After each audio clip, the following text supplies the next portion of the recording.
Akemitsu Akagami is a dedicated student who spends his days and nights studying.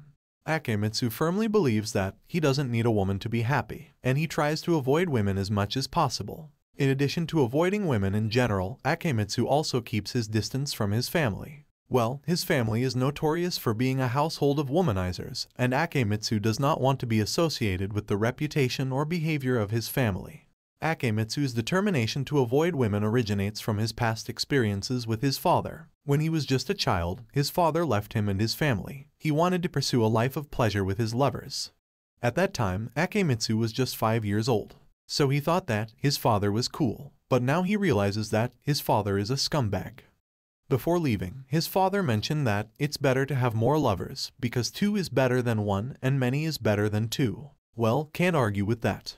Akemitsu made it pretty clear that he is different from his father and they don't share any similarities. Akemitsu also works part-time at a store named Lonely Mart. But everything changes when Akemitsu meets a girl named Yuzuki.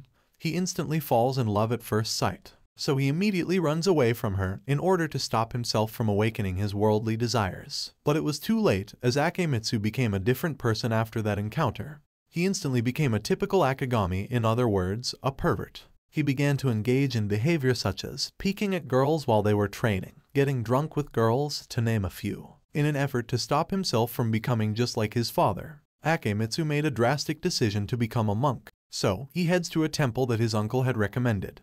However, things didn't go as planned. When he reaches the temple, he is greeted by the same girl he fell in love with, Yuzuki Aoba.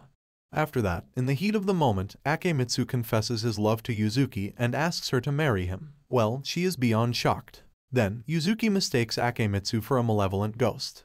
As she was explaining the situation to Tsukuyo, they spotted Akemitsu. They start running. Yuzuki's sister, Kuruge, saw Akemitsu running towards her and she passed out. Then, Yuzuki knocks Akemitsu out. After the misunderstanding was cleared up by Kiki, Akemitsu learns that the temple is now a nunnery where no men are allowed. Yuzuki then apologizes to Akemitsu, so Akemitsu decides to leave. Before leaving, he realizes that Yuzuki probably doesn't remember him or their encounter. As Akemitsu was waiting for the bus, Yuzuki approached him. They struck up a conversation. However, during their conversation, Yuzuki learned that Akemitsu's surname is Akagami. Then we learn that Akemitsu's father borrowed money from the temple and disappeared. Thus, Akemitsu was forced to live with the girls at the temple and work to repay his father's debt.